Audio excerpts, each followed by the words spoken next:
Bien-aimé, comme intitulé, le sens de la vie du Nazaréen en 4 dimensions. Ça, c'est le thème sur lequel nous allons partager. Bien-aimé, j'ai fait un constat selon lequel aucune relation n'est sans intérêt. Que ce soit entre les parents et les enfants, les parents, les maris et les femmes, il y a souvent des petites motivations qui nous unissent, qui nous permettent d'avancer. Dans les domaines des affaires, je me rends compte que quand un commerçant décide d'acheter un article ou un produit, avant de l'acheter, il doit calculer le bénéfice. Est-ce que je gagnerai quelque chose? Si j'achète tel article, est-ce que j'aurai quelque chose? Donc avant de le faire, il doit faire le calcul pour voir s'il va avoir le bénéfice ou pas. La même chose, quand un boucher achète un animal pour égorger, il va estimer ce qu'il va gagner comme bénéfice. Un boucher ne peut pas acheter un animal sans avoir calculé. Il regarde le poids, la gabarit, je ne sais pas, la taille. Et il saura que si j'achète tel animal, j'aurai tel bénéfice. Amen. Alors, dans ces domaines, comme j'avais dit, des affaires, le principe c'est qu'il faut gagner du bénéfice. Le principe c'est que quand j'achète quelque chose, je dois avoir un bénéfice. Alors, quand je vois dans le cadre de la parole de Dieu, les bénéfices sur le plan matériel, je peux dire que ça n'existe pas. On ne calcule pas avant de s'engager. On ne calcule pas avant de dire au Seigneur, oui Seigneur, je te veux ou encore je veux faire telle chose. Parce que ça n'existe pas chez Dieu. Le calcul ou le principe chez Dieu, c'est la marche par la foi. Amen. Et la marche par la foi, on ne peut pas voir ce qu'on peut avoir demain. Comme sur le plan matériel, on ne peut pas quantifier. On ne peut pas voir que bon, je dois avoir la foi pour avoir telle chose. Sinon, on risquerait de faire le marchandage avec Dieu. Amen. Bien-aimés, qu'est-ce que je voudrais parler? Je voudrais nous parler de ce qu'est Nazaréen, la vie du Nazaréen veut dire. Ce n'est pas votre première fois d'entendre parler du Nazaréen. Ce n'est pas votre première fois et par la grâce de Dieu, nous allons continuer à comprendre ce que nous voulons exprimer par 4 niveaux ou par 4 caractéristiques de la vie du Nazaréen.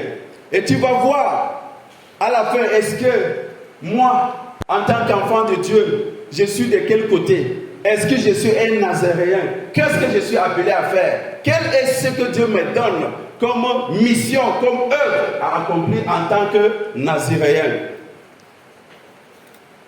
Alors, commençons par définir ce que c'est un Nazaréen. Un Nazaréen, c'est celui qui est consacré à Dieu. Un Nazaréen, c'est celui qui est mis à part. Un Nazaréen, c'est celui-là que Dieu a choisi pour accomplir une tâche. Et au temps des Juifs, un Nazaréen, une personne peut être de façon volontaire, s'engager à faire l'œuvre de Dieu. De façon volontaire. Et d'autres personnes sont choisies comme Aaron et ses enfants. Ils ont été consacrés pour faire une œuvre dans l'église. Et il y a des personnes qui sont des Nazaréens, qui ont été consacrés dès même le ventre de leur maman. Et nous avons le cas de Samson, nous avons le cas de Samuel, nous avons le cas de qui? De Jean-Baptiste. Ce sont des Nazaréens. Alors, le Nazaréen, le vœu de Nazaréen, dans ce passage, nous parle de la décision qu'une personne peut prendre à l'égard de son Dieu pour le servir. Et lorsque nous voyons du début de ce passage, nous voyons comment Dieu donne les règles, donne les instructions par rapport à la vie du Nazaréen. Qu'est-ce que le Nazaréen est appelé à faire? S'il décide de pouvoir faire quelque chose pour Dieu, s'il décide de s'engager avec Dieu, qu'est-ce que lui, il est appelé à faire? Parce que c'est un vœu. Et quand on parle de vœu, c'est également un engagement personnel qu'une personne peut prendre à l'égard de son Dieu. C'est une promesse, c'est un désir de pouvoir faire quelque chose pour être agréable à Dieu. Alors, nous qui sommes appelés aujourd'hui enfants de Dieu, nous qui sommes appelés aujourd'hui enfants de Jésus-Christ, qu'est-ce que nous sommes appelés à faire? Qu'est-ce que Nazaréen est appelé à faire? Est-ce que ta vie va être différente de celui du Nazaréen? Est-ce que tu te donnes ou encore tu te vois comme Nazaréen? Bien-aimés, nous allons parler de 4 niveaux, comme j'avais dit, ou 4 dimensions de la vie d'une personne qui est consacrée, de la vie de celui qui est appelé selon le dessein de Dieu, de la vie de quelqu'un qui sait qu'il n'a pas été créé pour rien et il doit faire quelque chose. Amen. Et le Naziréat, c'est la période pendant laquelle l'on décide de consacrer à l'Éternel. C'est une période bien donnée, bien précise pour accomplir telle ou telle tâche. Amen. Et nous donc, quand nous avons cru en Jésus-Christ, nous devons comprendre que nous avons été appelés pour faire quelque chose. Et il n'y a pas seulement des assistants, mais il y a des participants dans le royaume de Dieu. Amen.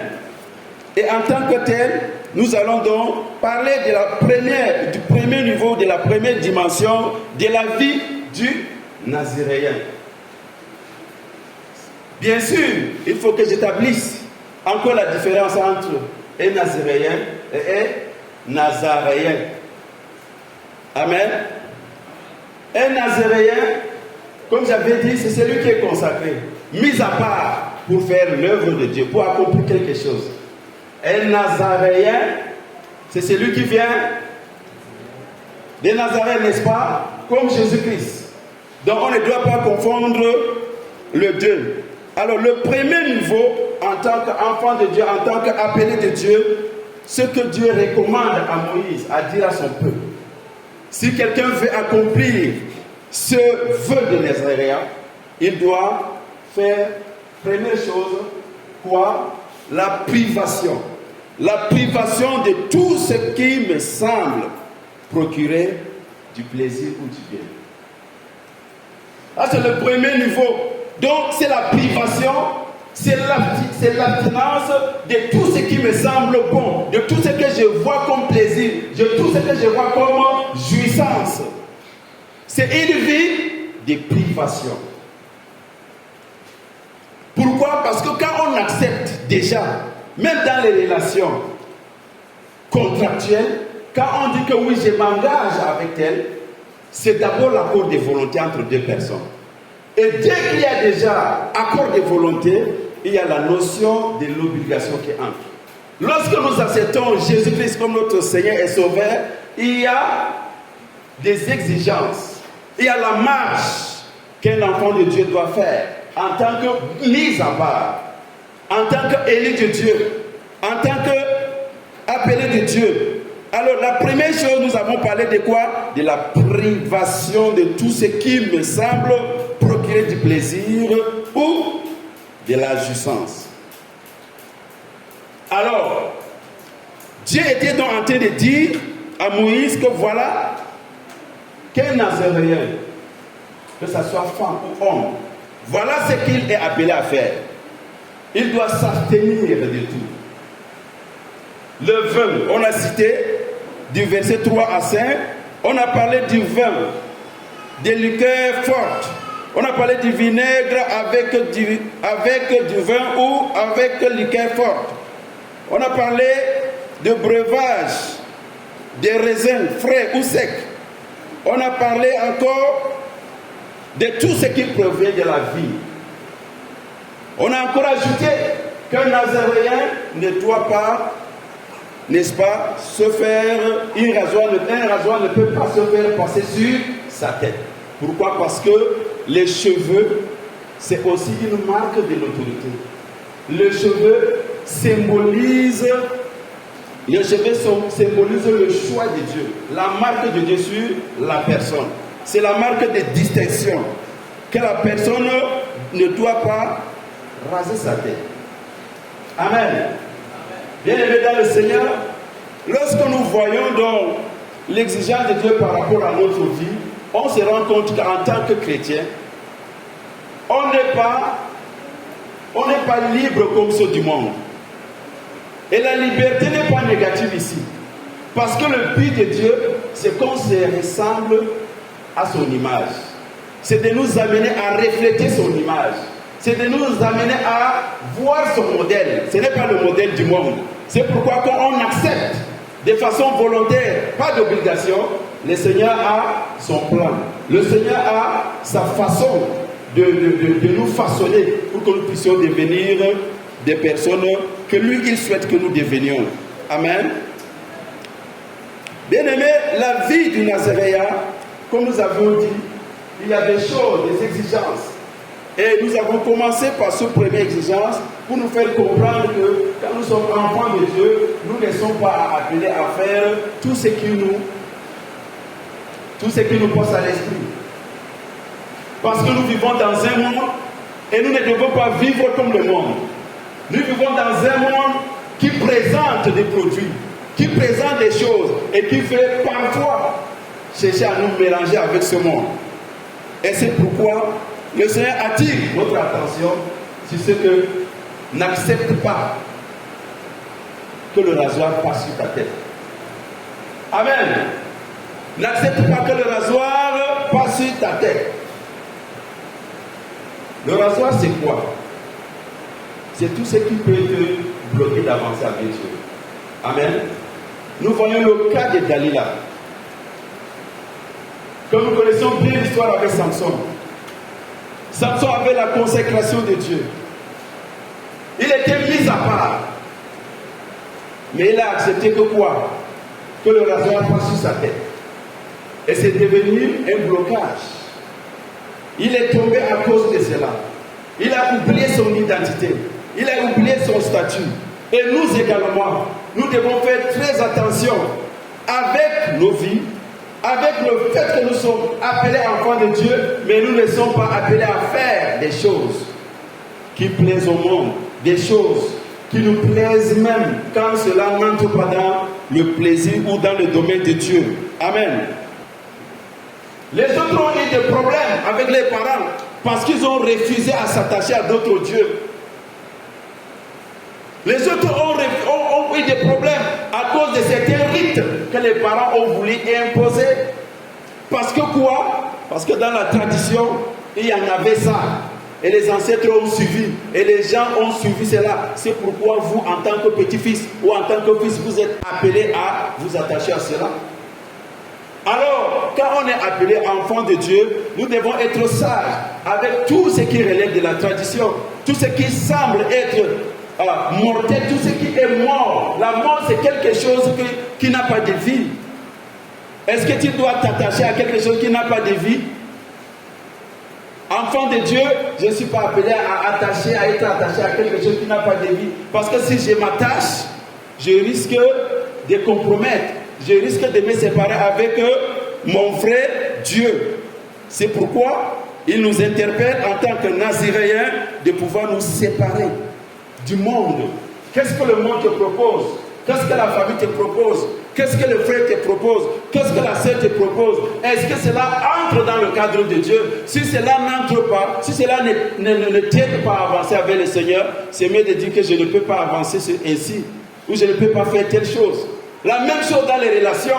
Quand je suis dans une relation et je veux avancer avec un garçon ou avec une fille, je dois me rassurer, je dois chercher à comprendre. Est-ce que tel peut m'aider à avancer avec le Seigneur? Est-ce que tel peut m'aider à accomplir le dessein pour lequel Dieu m'a créé afin que je puisse accomplir? C'est la séparation.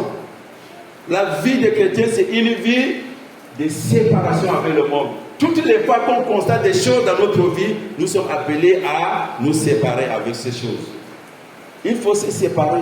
Et quand je dis donc, bien aimé, il y a certaines choses dans notre tradition, c'est vrai que nous sommes en Christ, mais nous sommes appelés à nous séparer parce que notre séparation va nous permettre de nous épanouir. Amen. Et notre séparation avec ces choses va nous permettre d'avancer de jour en jour avec le Seigneur. Amen. Le troisième point, la vie Ce que nous devons retenir encore, c'est que la vie du Nazaréen n'est pas sans péché. La vie du Nazaréen n'est pas sans péché. Pourquoi? Parce que dans les textes, on nous fait comprendre que lorsqu'il arrive qu'un Nazaréen touche un mort, qu'un Nazaréen touche un cadavre, il y a une possibilité de faire quoi? De restaurer son Nazaréen. Il y a une possibilité de restaurer son statut de Nazaréen.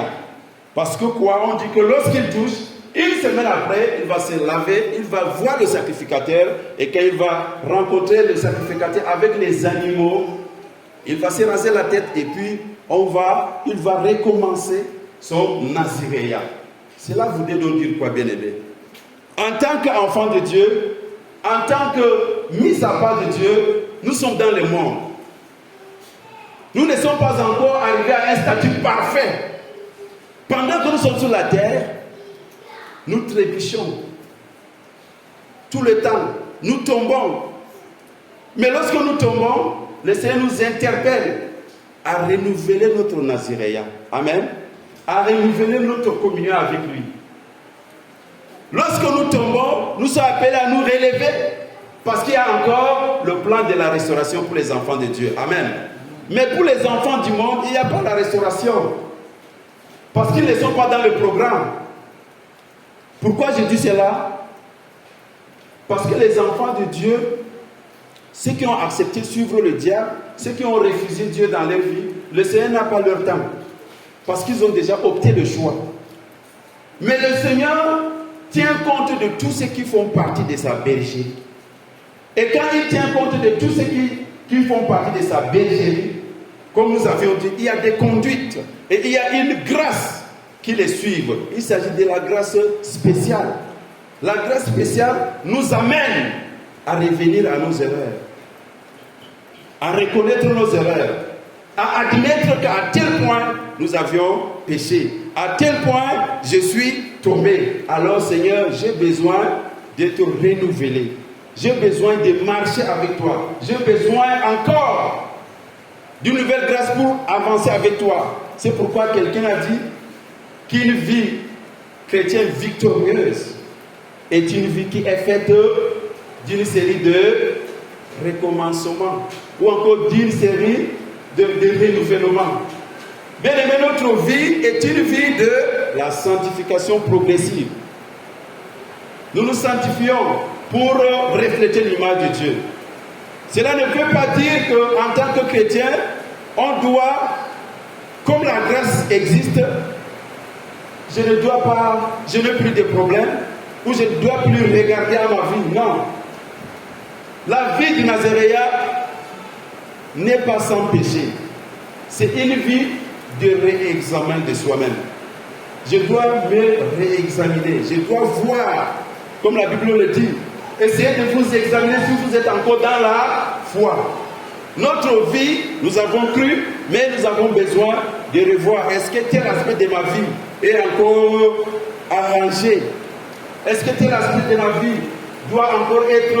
Est-ce que ma relation avec Dieu doit augmenter? Nous devons faire l'examen. C'est ça les enfants de Dieu. Revoir tous les jours. Essayer de faire le bilan. Est-ce que nous avançons selon le plan de Dieu? C'est ce que Dieu nous recommande. Et bien aimé, nous avons également constaté que nous avons bien constaté qu'au niveau de la 4e dimension, nous allons parler plutôt de la réjouissance avec le Seigneur. Une fois que la vie du Nazaréen étant déjà accomplie, il y a la fête. Le Nazaréen est appelé à préparer la fête avec le sacrificateur. Et cela nous plonge dans le règne également du Christ. Le règne du Christ qui va nous accueillir lorsque nous allons accomplir. C'est pourquoi il nous a créés. Il va nous accueillir et nous allons être dans la célébration. Quand nous lisons dans Apocalypse, nous allons voir comment l'agneau sera tellement content de nous accueillir, d'être à sa table, parce que nous avions accompli notre vie du Naziréen. Alléluia. Donc, bien aimés, nous sommes appelés à marcher selon la pensée de Dieu. Ta vie a un sens. Ta vie n'est pas rien. Ce n'est pas le fruit des hasards que tu sois appelé enfant de Dieu. Mais pendant que nous sommes en train de progresser dans notre vie, nous devons comprendre que nous ne sommes pas appelés à faire ce que nous voulons, mais nous sommes appelés à faire ce que le Dieu Tout-Puissant veut que nous fassions. Et lorsque nous sommes en train d'avancer avec le Seigneur, nous devons comprendre, réexaminer, faire la séparation avec ce qui est du monde, ce qui est traditionnel, ce qui est coutumière, qui ne construit pas notre vie, mais qui nous détruise ou qui nous bloque. C'est le cas d'Abraham. Pour accomplir sa mission, il a été obligé de se séparer avec son père. Son papa qui est Terah, qui demain Terah veut dire celui qui ralentit. Donc la mort du père d'Abraham n'était pas un hasard, mais sa mort était nécessaire pour lui permettre de quitter Aram pour continuer la marche de la foi. Amen. Et c'est la même chose. Dieu a fait en ceux qui se séparent avec l'autre pour qu'il continue à marcher afin d'accomplir le plan de Dieu. Et c'est ça que la Bible nous demande de faire. Nous séparer de tout ce qui nous empêche, même s'il s'agit de notre frère, de notre père, de notre chien, je ne sais qui. Sur le plan, selon la pensée de Dieu, nous devons nous allier à ce que Dieu veut que nous fassions. Parce que si nous suivons les hommes, si nous suivons les coutumes des hommes, ça veut dire que nous allons vivre pour ces hommes et non pour Dieu. Amen. Alors que nous sommes appelés des Naziréens, des enfants de Dieu. Bien-aimés, en prélude également de cette conférence de restauration, en tant qu'enfant de Dieu, tu es appelé à pouvoir te priver de beaucoup de choses pour profiter de la grâce de Dieu. Tu dois te priver de beaucoup de choses, te séparer de beaucoup de choses pour venir écouter le message de la grâce de Dieu qu'il a déjà préparé pour moi et pour toi. Souvent nous avons parlé de temps, souvent nous avons dit que nous avions toujours des excuses. Mais je vous rappelle que Dieu nous a aimés sans calcul. Et Dieu n'attend rien de bénéfice en nous. Amen. Et Dieu voudrait que nous l'aimions sans calcul et que nous ne devons pas attendre un bénéfice venant de lui parce que nous faisons partie de lui-même, nous faisons partie de son plan et que le bénéfice pour Dieu, c'est que le fait qu'il soit amour, c'est déjà un bénéfice qui est au-delà de l'entendement humain. Amen.